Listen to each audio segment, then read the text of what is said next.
outcome of the independent and then statutory inquiries. This is normal practice because the work of Parliament is not supposed to interfere with legal due process. However, we had letters from parliamentary colleagues and others highlighting problems with compensation and interim payments to victims of the Horizon scandal. And given that compensation was out of scope of the inquiry, my committee sought agreement from Sir Wyn Williams, the legal chair of the statutory inquiry, to undertake today's session with victims and representatives of victims, and a second session in the new year with ministers and senior leaders from the Post Office, specifically on the question of compensation and interim payments, given that that is out of scope of the statutory inquiry. We then informed ministers of our intention to do this work and that we'd be summoning them to answer questions in January. And last night, I was informed that ministers had published a written ministerial statement, which has been made public today, committing the government to providing the funds necessary to the Post Office to pay victims their compensation. We've seen that written ministerial statement this morning. It doesn't answer all of the questions that we have about funds being made available to all of the victims to cover all of their losses from this scandal. And so, of course, we'll continue to take evidence today and put those questions to ministers in the new year. And I would just say to any victims of this scandal watching the hearing this morning that having looked at the written ministerial statement, if you have concerns that you will not be covered by the intention from government to fund compensation for your particular circumstances, please do write to me here at the House of Commons so that we can raise those issues directly with ministers. That being said, we'll start the session this morning, and I'm delighted to welcome physically in the room Jo Hamilton, former sub-postmaster, Dr. Neil Hudgell of Hudgell Solicitors, who represented a number of victims. And on the screen, I've got Paul Harvey, who is also Paul Harry, who's a former sub-postmaster, and Alan Bates, also a former sub-postmaster and founder of the Justice for Sub-Postmasters Alliance. Good morning to all of you this morning. My first question is to Jo and to Paul, and I would just like to ask if you could set out for the committee, from your particular examples, the extent of your financial losses arising from this scandal, and whether you had to use personal funds to pay for shortfalls in the system whilst you were working. So Jo Hamilton first, please. Yeah, I did have to use personal funds. I had to remortgage the house. When I had discrepancies, well, they kept my wages twice. I'd ring up and say how much money was how much the shortfall was, and they'd say, well, you've got to pay it. And there was no question about that it might not be correct. They just kept my wages until it was paid off. And then the amounts grew and grew, and I remortgaged and put £9,000 in. I borrowed money from friends. My parents helped out, and then ultimately I ended up in Winchester Crown Court. I had to plead guilty to false accounting. I always pleaded not guilty to theft. And then they did a last-minute plea bargain, provided I repaid all the money and didn't mention Horizon on my sentencing. And I then had to remortgage the house, and the village had a whip round for the rest of the money that I couldn't get. So, yeah. And how much was the total amount at that plea bargain that you had to pay to the Post Office? 36,600 and something, plus £1,000 costs I had to raise on the day. You had to pay for their legal costs? Yeah. And Paul, can I just come to you with the same question? Yeah, very similar situation. When shortfalls were arising, going through to the Post Office, and they would take what they felt fit over a 12-month to repay it. But I also increased my overdraft. My parents gave me quite a lot of money. Even my mother-in-law gave me quite a lot of money. It's a fairly similar situation, yeah.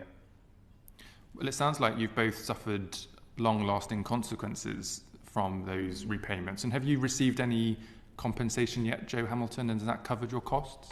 Yeah, I've had an interim payment, which has basically given me the money that I've given them over the years back, plus interest. So I consider myself to be quite lucky, really.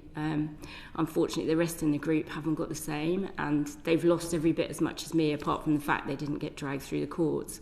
And they deserve to have what I've had, at the very least. And what was your experience of getting that interim payment? Was it an easy process?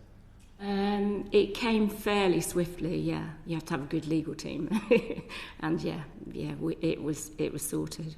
But I can't tell you the difference it's made, because having spent years and years and years in debt, to actually have a credit balance in your bank is like you can't imagine. Thank you. And Paul, have you managed to get some interim payments?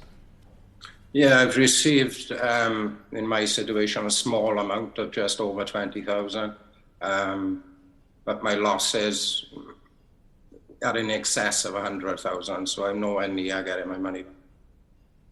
Okay, and Dr. Hudgell, I mean, there are many victims in similar circumstances to Joe and Paul, aren't there?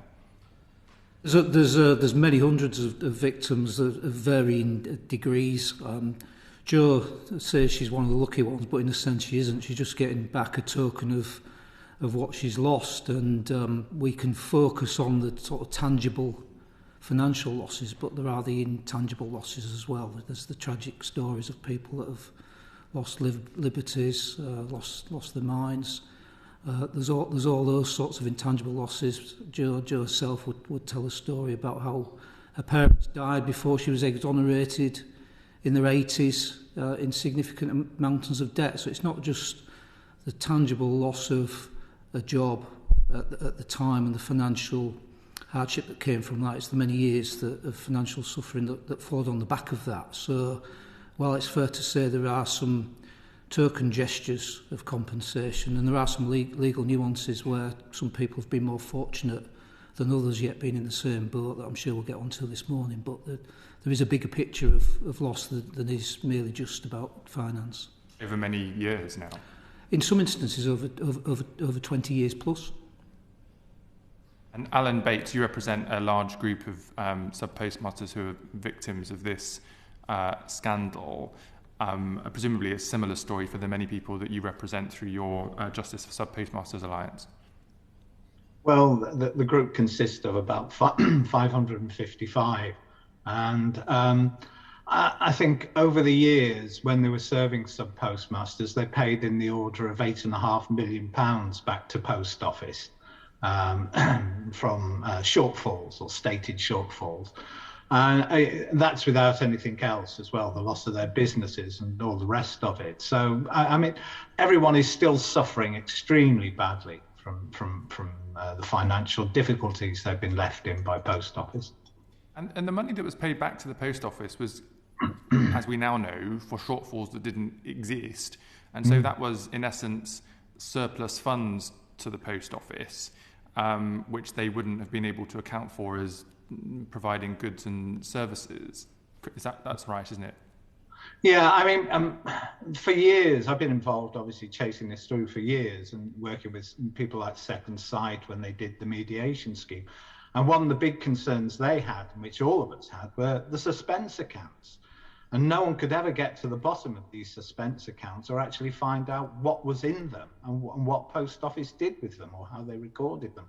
But that money must have gone somewhere. And Dr. Hudgell, when we look at compensation for victims, I mean, you alluded to it in your previous answer, but in other areas of law, if you've suffered loss of future financial earnings, if you've suffered physical or mental ill health, if you've suffered hardship, that normally can be calculated, can't it, as part of a compensation calculation? It can, and it will be in certain instances here. So the people that were criminally convicted and have since been exonerated, that have received interim payments, will now go on and have their claims fully quantified on the basis of the civil process, which is basically to try and put someone back in the position that they would have been in had the wrong not been done in the first place. So that's an exercise that's ongoing for, I think in total so far 79, of which we represent 59 clients. So that's an ongoing process, but that isn't a luxury that's open to the 555 because the 2019 litigation, as it stood, resolved their claims at that time in full and final settlement, and of course they only received a fraction of their losses. So the process that has allowed the convicted people to push on is a luxury in the context of where the bulk of those people sit. And of course there were victims who paid so-called shortfalls but weren't actually prosecuted or convicted, and unless they were able to bid into the historic shortfall scheme or get payments through there, they're currently potentially out of scope. Yeah, correct. The historical shortfall scheme that opened for a window of about 4 months earlier this year, last year rather, has about 2,500 applicants, and the 555 were carved out of that process, so they don't have that redress now. Okay, Alan Brown, please. Thanks, Chair. Could I just start with a couple of questions to Alan Bates, please? So, Alan, we've heard you formed up a group now consisting of 555 people. You were successful in litigation in receiving £55 million compensation from the Post Office as part of that group action, but can you break down what that actually means in terms of what the final compensation was to each of the people involved in that? Yeah, the compensation, I mean, to talk about compensation from the settlement agreement is wrong. That word doesn't appear once in the whole document.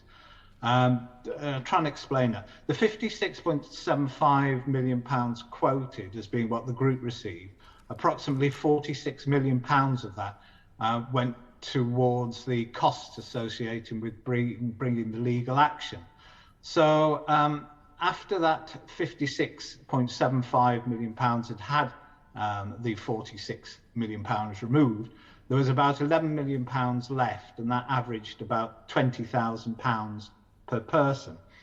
And unfortunately, each claim is closer to the order of £700,000 in actuality of what people have lost, or to put them back in a position they would have been in if Post Office hadn't done what they did in the first place. I mean, if you've got a minute or so, I'd quite like to tell you about the settlement agreement, and which I think there's a lot of nonsense spoken about it over the years. And I'd like to clarify a few points on that for you on behalf of the 555. First off, we had no other option but to accept it because of the high financial commitment we'd incurred, and because the funders supporting the action were unwilling to provide further financial support, and which meant that ATE, or after the event insurance, wouldn't have been available for us if we'd have continued the legal action. And unfortunately, the group would have had to bear the risk of any loss should we have failed with any of the further legal action. And also at that time, it was being reported that the Board of Post Office had instructed its lawyer to bury the case at any cost. And obviously, Post Office, through government, had unlimited funds, which is something we didn't. But also, the plus side of stopping there at that point, when we did, was that the claimants would at least receive something, albeit not a lot, but there were so many of them in dire straits. They were losing houses left, right, and centre. I mean, had the funding not run out, there would have been at least 3 trials. One was scheduled for March of 2020 to address limitation. Another would have addressed the types of losses, and possibly would have been a third to sweep up on everything else afterwards. So there is a lot of nonsense spoken about the settlement agreement. And so compensation is not strictly true, although government like to talk about full and final settlement. But it only really relates to part of the payments for some of the issues of the first 2 trials. It's not what the victims are actually owed. That is still outstanding. If I just go on for another moment or two, strangely, both Post Office and government seem to ignore a key clause in that settlement agreement, where it states that both parties were acting in good faith. And I think that's important, because it's abundantly clear to see that Post Office was not now, because we were forced into an agreement because Post Office's legal team were trying anything and everything to run us out of cash. Key documents relevant to the dispute were deliberately withheld from us because, as we were later to discover, once the settlement agreement had been signed, Post Office had failed on numerous occasions to undertake its disclosure duties in providing evidence it should have provided to both us and the court. And I've just got 3 brief examples of that, if I may. 2011, the Ernst & Young audit reported numerous Fujitsu personnel had free access to all of Horizon's software to do, as was later confirmed by Post Office's own IT expert, that they could do pretty much anything through their third-party access to the software. And that's something Post Office continued to deny up until the case was in court. The second example, 2013, the BAE Systems Detica report, which amongst many, many damning observations identified that Post Office systems are not fit for purpose.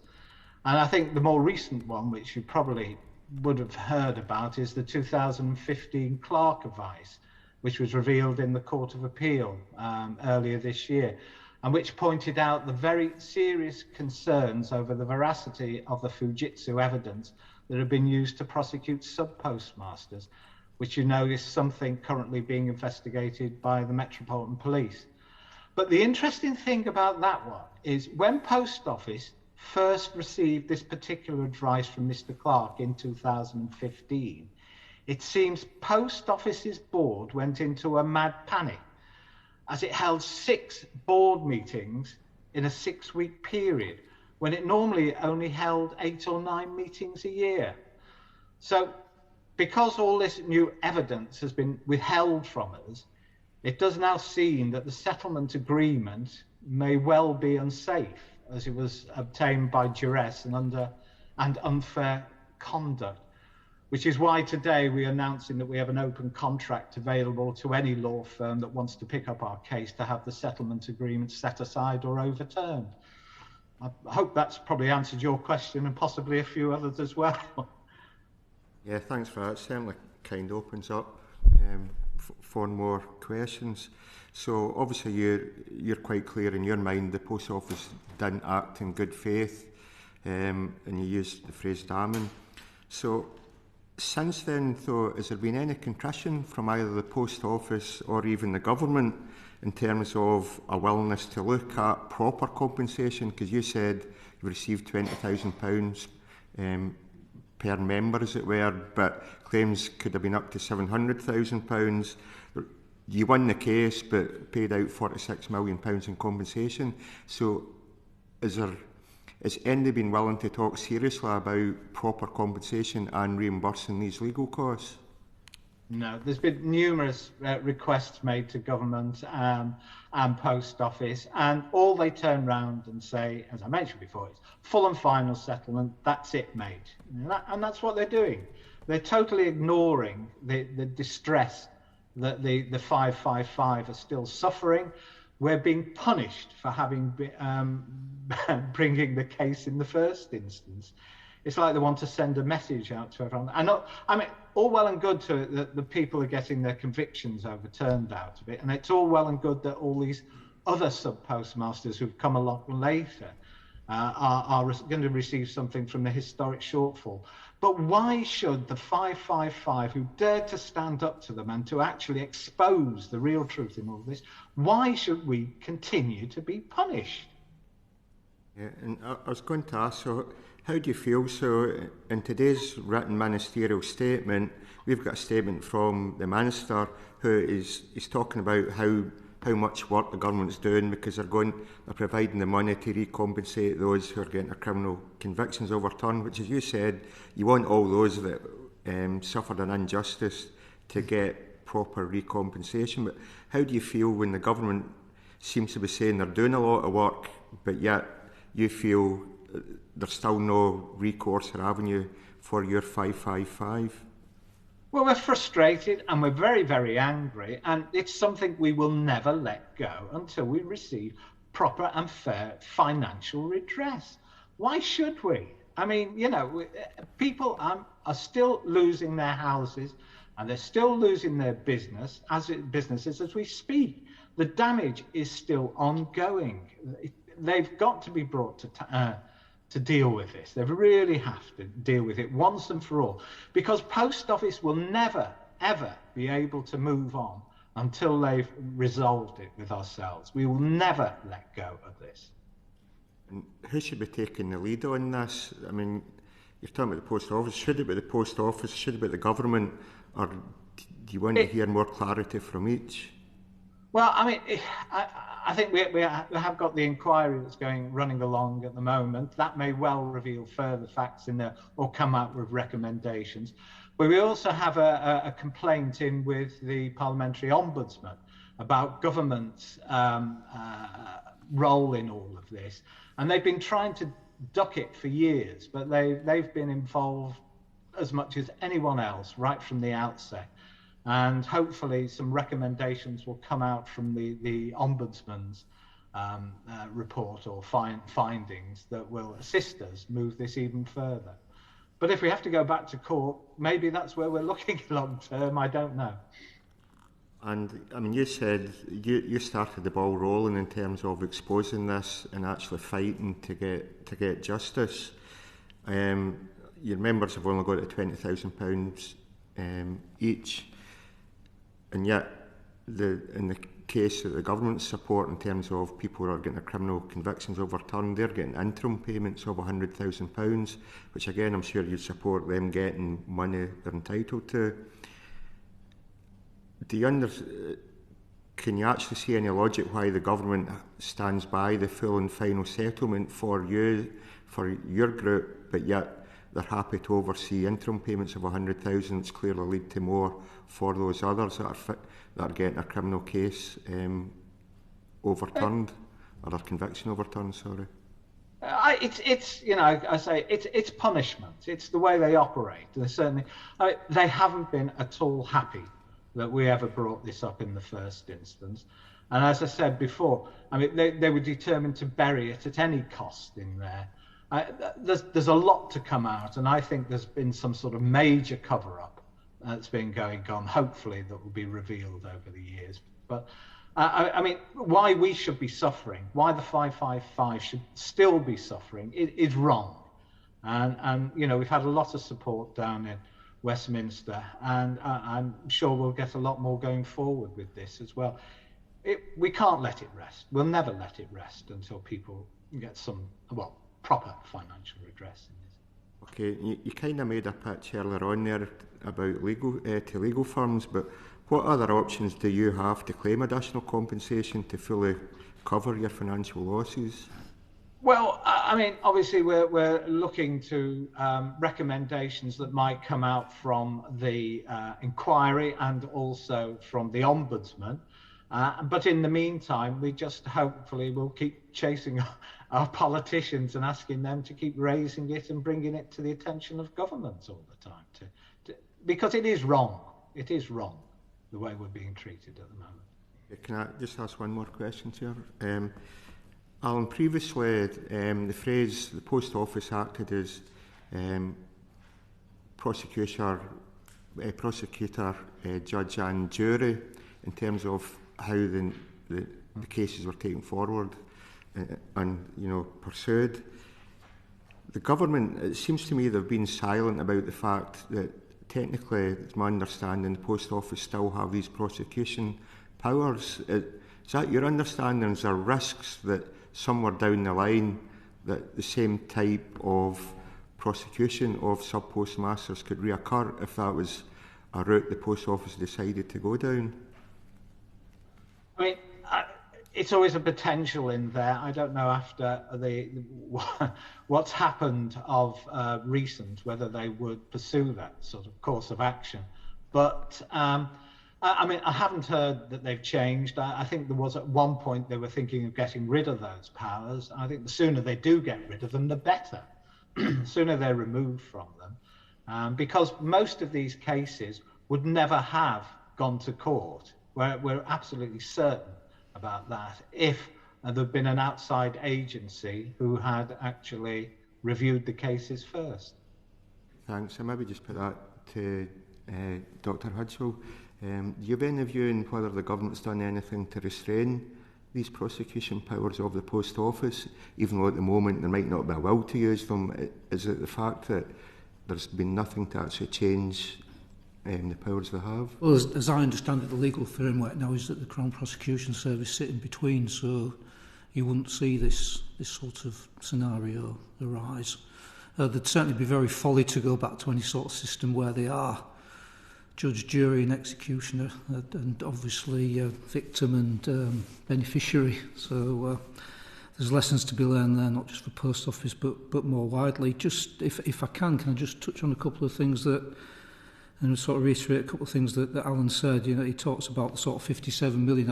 I just did a bit of a calculation. Even if that's unravelled, it only provides a fraction of the losses for the bulk of the 555.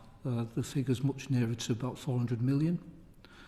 You know, that's one point. And I chatted to Jo this morning, because she's one of the 50 odd that within the 555 whose case was carved out of the settlement. So one of the provisions of the settlement, ironically, Post Office made it very specific that Jo and the other exonerees were not allowed a penny in compensation from the settlement, but that the committee of the 555 assigned them a small portion of that, but carved out of the settlement was the right to pursue a malicious prosecution case.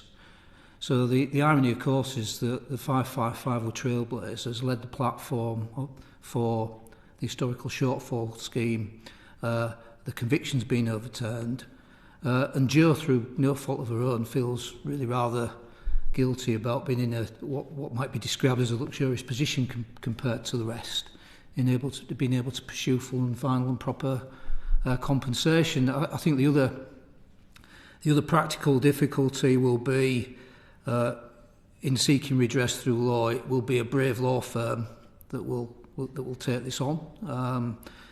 As you know, the bulk of the original settlement went on funding fees, but of course that funder has to take the risk, and ultimately, had that litigation not been successful, then there would have been a funder picking up a huge bill at the end of it. So the dynamics of civil litigation don't lend themselves to racy, expensive litigation, particularly in circumstances where there would probably be argument that there were legal teams on both sides and that settlements were reached at arm's length. Albeit it's much more complicated here because, of course, there are all sorts of allegations of impropriety, cover-up, and all those things. But it's a really sort of very unimpressive landscape where there are many, many people that continue to suffer hardship, and particularly, bearing in mind a lot of these people are elderly, so they're coming to their end of their life. You know, I've got clients that are working well into the 70s and working to make ends meet in rented accommodation with significant debt, still dealing with the ravages of bankruptcy and the shame that attaches to that. So time will run out for a lot of people. People will sadly die whilst this still hangs over them unless government comes to the table and makes proper compensation packages for everybody that's affected. Yeah, so you think the 555 should be treated in the same vein as those that are getting their convictions overturned, and the government's looking at compensating them as a consequence? Well, the 555 includes some of those, and as I say, they went into this. Jo's been a strong advocate through the whole process, alongside Alan, Kay, Second Sight, everybody that's been involved in that, sticks together. But sadly, some of the way that this has played out has caused division and resentment and bitterness within the cohort of the 555, which again is something that ought to rest at Post Office's door. I mean, I think this is just ridiculous. I mean, if government really believes there should be full and fair compensation, then the 555 shouldn't be excluded from that. I think it's plainly obvious that that's the case. I just want to ask a couple of follow-up questions on legal fees and how they relate into the compensation.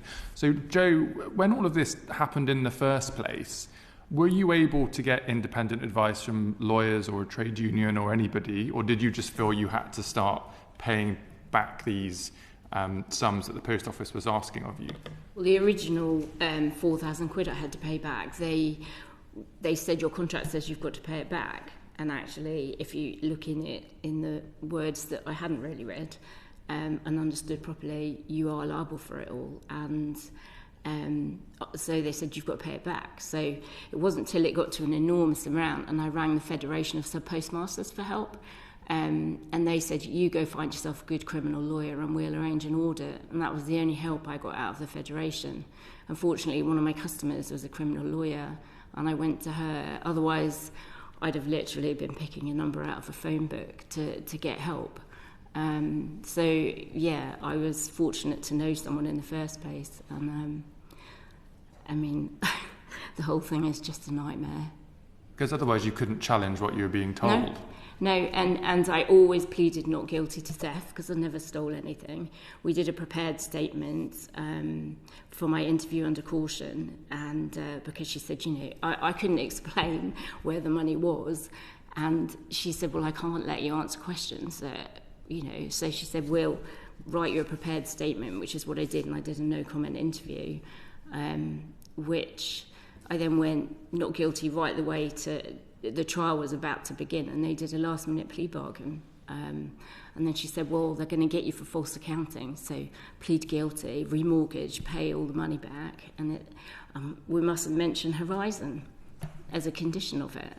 And they held the theft charge over in case I didn't come up with the money, and that they'd have put me on trial for theft. I mean, and also the investigator, who I now know, I've read the document, who wrote there was no evidence of theft or deliberate cash inflated figures. He came to every court appearance, including my sentencing, and he's actually written a document that said he couldn't find any evidence of theft. Remarkable. And Paul, same question to you. When all of this happened right from the very beginning, did you incur any costs from having to seek initial legal advice or representation, or did you just pursue it as an individual? I just pursued it and took it on individually. I didn't go to any legal firms. Problem I had then was that I had 4 post offices. So this was occurring as a nightmare on a weekly basis. Just fortunate that I had other businesses that were helping me to sustain the shortfalls. So I had no need really, other than the fact, because Post Office counters limited, even if you ask them to send in an audit team, which I did in various situations. They'd come in, audit it, couldn't find it, but no explanation as where it went to. And then in certain situations, it was them telling us maybe, because I had 21 staff at the time, that maybe you got staff pinching the money from you. And over the years, because it went to individual stock units, as we called it, and their stock unit was down, albeit I couldn't say that they'd stolen the money, but I had to make them redundant to see if I could alleviate that problem. So it's not just the fact that the postmasters have been hit with this, it's their staff have been hit with this over the years as well. Thank you. And Alan, again, just on legal fees, you mentioned that the Post Office was, quote unquote, trying to bury these initial claims. Do you know how much the Post Office has spent in legal fees? I don't know exactly, but it must be well over £100 million, easily. Oh. I mean, it's something that I have asked other MPs whether is it the Public Accounts Committee will want to look at it. But I mean, it's not just that. They've also had battalions of lawyers looking at each of these individual cases. I've heard of firms where there's like 60 or 70 lawyers working on it, full-time reviewing cases. So I hate to think what size legal bills are being run up at the moment. Yeah, it's a very visual way of describing 60 to 70 lawyers on one side and then having to rely on friends or neighbours on the other side. And just to say, Alan, based on some of your previous answers to my colleague Alan Brown, this committee will be looking at the corporate governance issues that you referenced. It's just that we can't do that at the moment whilst the statutory inquiry is taking place, but we will certainly be coming back to it when we're able to do so. Nusrat Ghani, please. Thank you, Chair. I think Alan referenced earlier that they were trying to bury at any cost. And what's interesting is not only do we have the inquiry taking place right now, but over at Westminster Hall there's a debate taking place as well, so bearing hasn't quite worked. I have some questions, but I just want to go back to Miss Hamilton. It just seems that you were trapped in this nightmare and there was no way out. It also sounds quite sinister, the way that people conducted themselves around you and how you had to find not only bits of money but trying to prove something that you couldn't prove because you had no responsibility. And it must have been such a huge contrast for when Horizon was first delivered as a way out, a new way of doing all of this. I just wondered if you could just very quickly reflect on a bit more of your personal experience, because I think one way that people can deflect from responsibilities going on about the process, and we mustn't forget that there are actual individual people involved. I mean, when it started going wrong, I used to sit up half the night and print stuff off, and I'd be just literally sat in the office staring at all this paperwork. But of course you didn't have a paper trail. You only had it, like if you came in and bought something or paid for something with a debit card, you would get a copy, but as a merchant you wouldn't get a copy. So, and it would all be held in the computer. And do you know, I mean, I'm talking going back to 2003, and it was all a bit magic then. It all went on behind the screen, and you didn't know anything about it. And to try and actually prove it, you could print off stuff that had happened, but I didn't actually realise that I couldn't find out. You know, I just used to look at figures and think, well, it's got to be here somewhere. You know, I must have done something wrong. And you actually had no access to it. You know, you'd phone the help desk and they would actually, well, there was one time I phoned the help desk and I had a £2,000 discrepancy and they managed to turn it into 4. And then they took the 4 off me. Over a phone call of trying to get some help to resolve this. So every time you try to reach out and try and get some transparency, it just feels as though it was getting worse. And in the end, you stop phoning them because, you know, then, you know, you phone for help, you don't get it, or they make it worse, and so you stop phoning. And the madness is that because of the numbers we're looking at, there were so many people. And they told us all when we were interviewed, they told us all that it had never happened to anybody else. And so this is quite important if we just reflect on this just for a moment. So you were categorically told constantly and continuously, you are the only one. And, you know, and so if you actually shift back to 2003-04, social media wasn't around really like it is now. And we didn't realise until, because all the village came to court to support me when I was sentenced, and I believe it was only that kept me out of prison, because it hit the daily papers, people started phoning up. And people had heard of someone else, and gradually we all met each other. Yeah. And we had the first meeting in 2009, and we realised, we literally sat around a room like this, and we told our stories, and it was like, we're all telling the same story. We'd all been told we were the only ones. Ms. Hamilton, I just wanted to drill down. When were you told you were the only one? Can you remember the last time this was said to you? What year, maybe? I remember the first time it was said in 2006 when they came round to my house to look for money. Who was they?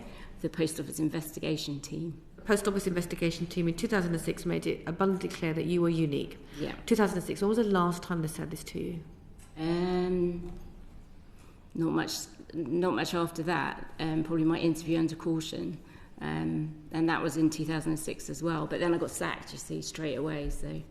In 2006, you were told categorically you were unique and you were the only one, which in itself is lie. Well, it's also complete lie. Yeah, and the same people. I mean, subsequently, when we got together in the groups, we found the same investigators were telling the same ones of us that we were the only ones. Only like a couple of months later, they were telling someone else they were the only one. Investigator A, for example, came to you in 2006 and said you were the only one. Yeah, and then you were speaking to other people who were victims, and they said that Investigator A was saying the same to them, which cannot be correct because he was obviously speaking to more than one person that was victim. I just think we need to make sure that was noted. Thank you so much, Ms. Hamilton. I've got a series of questions. I'm going to zip through them quite quickly, so I know time is an issue, and I'm going to come to you first, Dr. Hudghill. You're representing 59 former submasters who've had their Horizon IT prosecutions overturned and they're seeking compensation. I just have about 4 questions to get some data from you.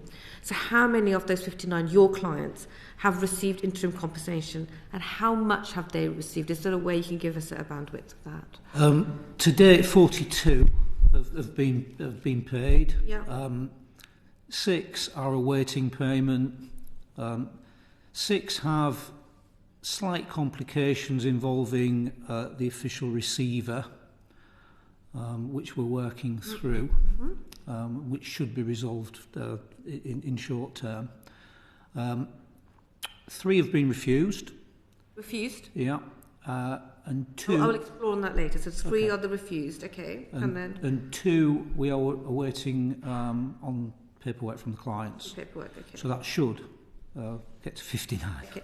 Of the 42, what was the sort of average sum? Or... Well, they were all £100,000.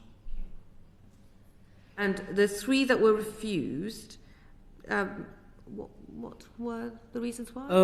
Well, we feel quite strongly about those. They were, again, you can start to get into legal nuances, but they were based on false confession evidence, and Post Office have said essentially that Horizon and the operation of the IT system wasn't intrinsic to the prosecution.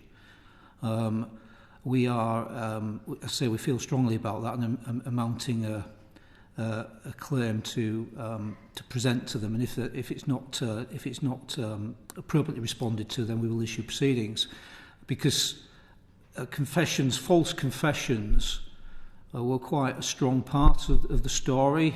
You heard from Joe, and there was certainly a prosecution strategy which involved don't blame Horizon. Yeah. And as part of that, make up a story as to what you've done with money that you've supposedly taken. And in these cases, they made up stories that when you actually scratch beneath the surface, firstly, there wasn't enough money to have gone missing from the post office for them to have taken it. And secondly, there was no examination of the story that sat behind that. So people that said we had to remortgage to pay gambling debts or family loans or whatever. No one made any effort to see what sat behind that. So there were actually quite fanciful explanations that were offered.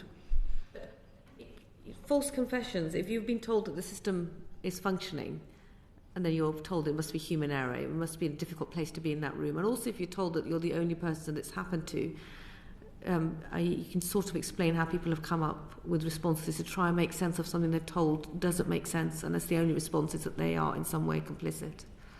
It's an impossible situation. Of course, there's an inequality of arms that continues to this day. So back then, I've always compared it to a jigsaw. If there's an 800-piece jigsaw, which is just above the number of convictions there's been, each person has one piece. Post Office have all 800, so there's only one person or one party that can see the picture, and that was obviously Post Office. But of course, at the time as well, computer evidence was taken as being reliable, unless someone could prove it to be the opposite. And you would have someone sat there, and let's not forget these are sort of ordinary decent folk that sit in small communities and just about make a living. They can't afford to spend £2,000-3,000 on a computer expert report. They can't afford legal fees to do it, and presented with that picture and the opportunity to potentially avoid prison if they pleaded guilty to a lesser offence, and please don't blame Horizon. Lots of people were in that situation, and of course that sort of inequality of arms continues to this day, really, and the whole mistrust around lawyers, because even now we've only got probably 1/3 of those that were convicted have popped the head above the parapet and sought advice. We'll come to that in my second round. But those that have received interim compensation, when do you think they'll ever have their cases settled in full? Ongoing process. I mean, we have some practical issues at the minute. What I will say in complete fairness to Post Office is that they've dealt with the interim payment applications expeditiously. As soon as the money was made available, within a period of a few weeks, payments have been made, other than for the cases that involve the official receiver. Where we struggle at the minute is in establishing documentary support for various heads of claim, because we're talking in some instances 20 years on. HMRC records only last a certain period of time, same for DWP. So we find ourselves in this position where the burden of proof is on the claimant to establish loss, and because of Post Office actions, very often paperwork isn't there and isn't available. So now we seem to have funding signed off today.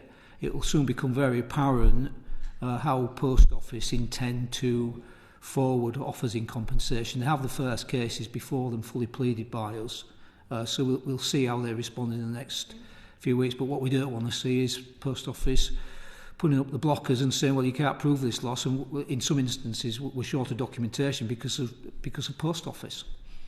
And there are obviously a number of obstacles that some of your clients will be facing trying to get compensation.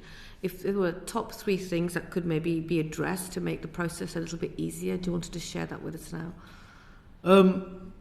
I think that really establishing the burden of proof in circumstances where documentation is missing is a really, really significant one. I think we're really coming back to this point around the ageing demographic of a lot of the sub-postmasters. We need to really resolve these things speedily, and I think the other thing is about awareness. I think, as I said, there's a real lack of awareness, and again, I think that might be reflective of the demographic. I think a lot of elderly people won't use social media. So what doesn't surprise me is that we still, from time to time, get new inquiries from people that were convicted a long time ago. But then I think there's a bit of a fear of taking on Post Office again, because anecdotally I've heard that Post Office have written out to all the people that were convicted, and some people have written back and said, listen, I just don't want to know about this. And that's obviously incredibly sad, because at the minute they've got a very huge stain on the character that needs washing away. Yeah, well, the damage has been done, and this is the issue, ageing demographic, and also the shame with anxiety about starting a process that they can't control again because it was so damaging the first time round. Neil, Alan, forgive me, I'm going to quickly come over to you. The Post Office wrote to 736 convicted sub-postmasters earlier this year. Correct? Neil might know better than I do. Okay, I'll stay with Neil. But a considerable amount haven't come forward. You've also spoken about the reason why. I'm still struggling to understand if the discrepancy is so huge. So, I mean, we were talking earlier on. I mean, writing is one thing. Have they actually made enough of an effort? And why is there that discrepancy? And how do we try and narrow it? It's hard to say. I think it's true to some extent. As I say, I know from my own experience that people become incredibly paranoid, cynical, fearful. You know, I've got rafts of clients that have got psychiatric medical evidence that say they've had a variety of disorders from which many of them are still continuing to suffer, even with the benefit of medication, counselling and all those things. So you can imagine that people are left to swim alone for many years, and it becomes a vicious circle. So I think there's a number of people that would fit that category. I think to demystify it and for people like Joe and others to say actually it's a process that hopefully at the end of it will give them some measure of comfort. I think it's just a reiteration of that message. Sadly, some will have died. I do know stories of people that left the country. And I suppose, you know, if we have to be completely balanced and fair about it, there'll be one or two people out there whose convictions are actually entirely safe. So we need to have a little bit of a measure of total balance. And there are only 72 who've had their cases overturned. Do you think that also puts people off coming forward? Sorry? There's only 72 people have had their cases overturned. Yeah. Do you think that stops them coming forward as well? It's a process. So, you know, the first raft went through the CCRC. There's another raft that sit there. So we've probably got 90 to 100 that sit somewhere within the process. Some of those will fall away. Some of those will turn into an acquittal. So it's not legal process isn't quick, and it sort of follows a process and a pattern that starts with review of disclosure that Post Office have given in individual cases. If there are 736 convicted sub-postmasters and the Post Office has corresponded with them, is there a way that data is being shared so people can work out if they've got 1 letter, 3 letters, what level of interaction has taken place? Because my anxiety is that we're never going to get that figure down unless someone's held responsible, ensuring that the intervention, getting them involved, is quite sensible and quite deep.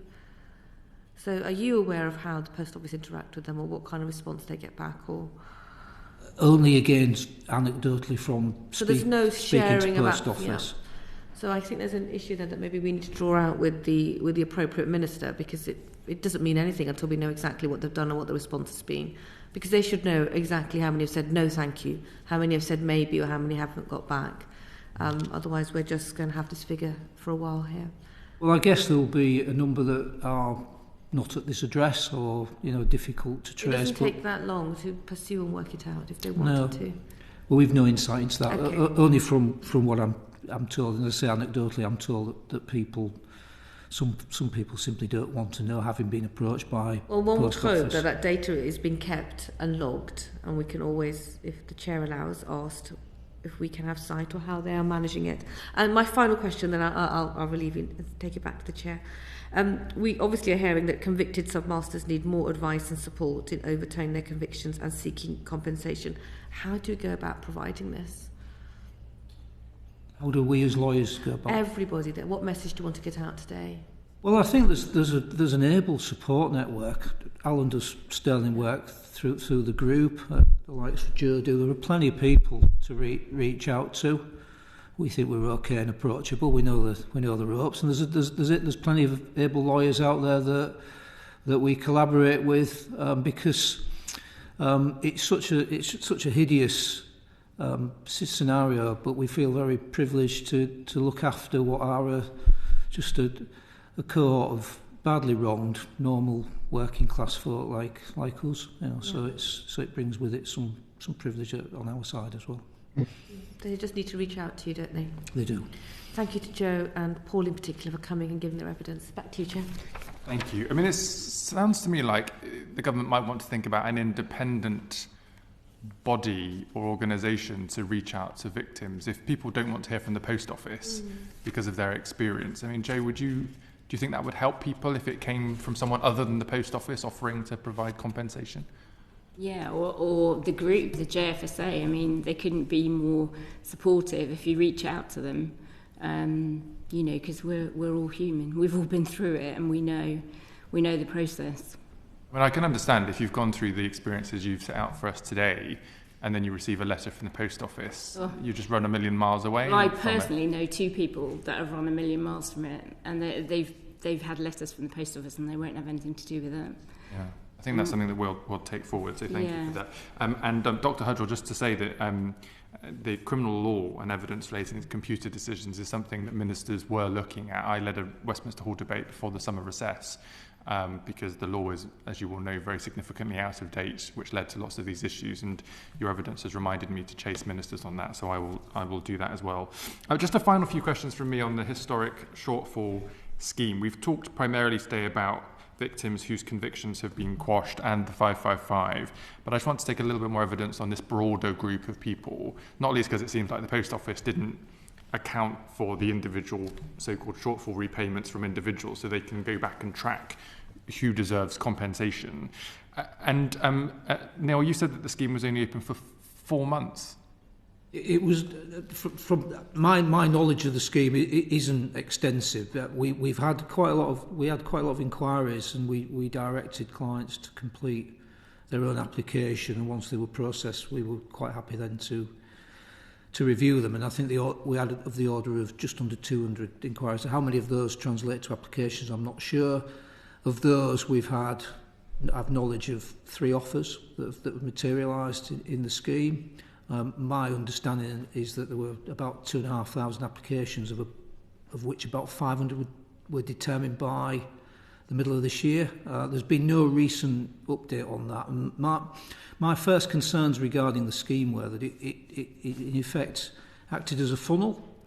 So as soon as you made an application to the scheme, you were in effect trapped into it. So if you didn't like the first decision, you could appeal it or review it. I can't remember the terminology, and beyond that there was an arbitration process, and the obvious concerns about that were the time that it would take to resolve those claims. So as I understand it, the last public statement on it was that there were about 20% of the claims that had been resolved. Again, the ones that I've seen tend to be the ones that appear to be at the lower end of the scale. So in my thinking, it might be an appropriate time to secure some sort of update from Post Office as to where they are on the overall numbers. My other, as I say, quite limited knowledge of the scheme from seeing the offers that I have is that it brings with it this issue around proof. One of the offers I've got is an offer based on what Post Office have as limited records that the sub-postmaster says sits below what he recalls as the level of the shortfall, but he's got no documentation to support that. So whilst we will invoke a review process, at the moment it's premature to say what the outcome of that will be and what stance Post Office will take on it. And Paul, just on that issue of evidence, if you've had to shut your post offices down, and if all of the information was in the IT system that was the core of this problem, how on earth would you provide evidence to get compensation? I mean, did you keep certain documents in hard copy or somewhere else?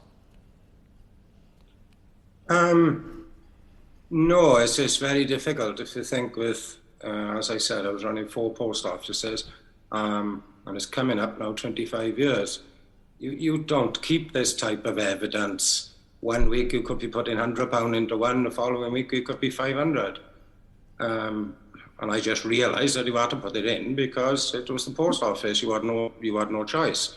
So I never thought that Horizon was pinching money off me, and nor did anybody else. You know, it's just the fact that you had to keep on going. So as far as taking records, no, you didn't look at it that way then. You just didn't know what was going on, really. And Joe, I assume you agree that you wouldn't write down individual discrepancies if you thought that they were genuine and you just had to pay them, I assume. Yeah, well, I have actually got a printout of the one where it doubled when I rang the help desk. I've got a copy of that, and within 3 minutes, 2 turned into 4, -2 turned into -4. I mean, I have got a copy of that, but that's it, really. I mean, a lot of the time you had no idea. It would come up and say, you should have that much in the till, and you'd look and think, oh, well, I haven't. And there's absolutely no way of finding out. And if you rang the help desk, as I say, they usually made things worse. So, it just seems like a fundamental flaw to me. The scheme can't work. There's no double entry at all. You know, you had nothing. I mean, I did it in the paper days when you had checks and everything else, and I never had a minute's bother.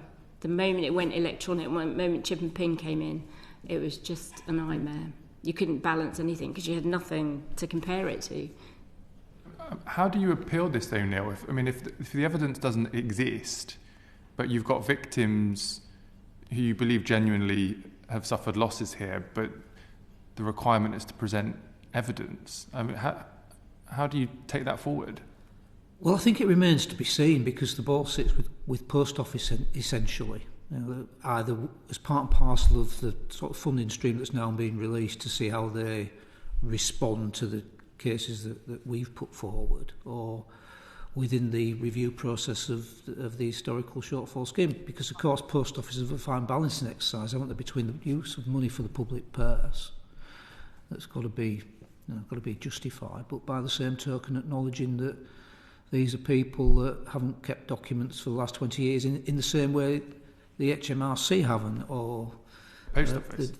The Post Office haven't. You know, there's new disclosure shortcomings that have just been recently revealed in relation to some Post Office records. So there's a raft of missing documentation across the piece, and we shouldn't see why some postmasters should be penalised as a result.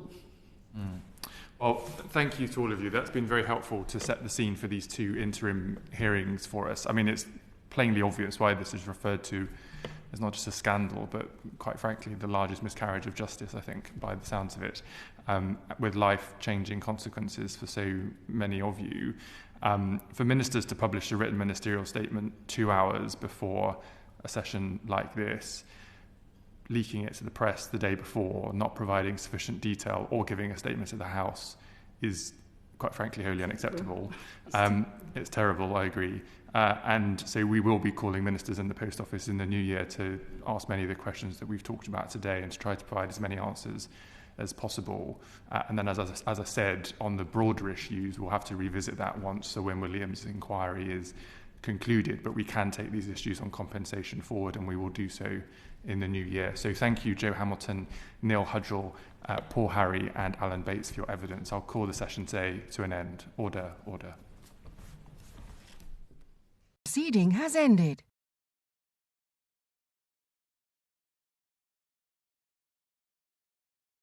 The proceeding has ended.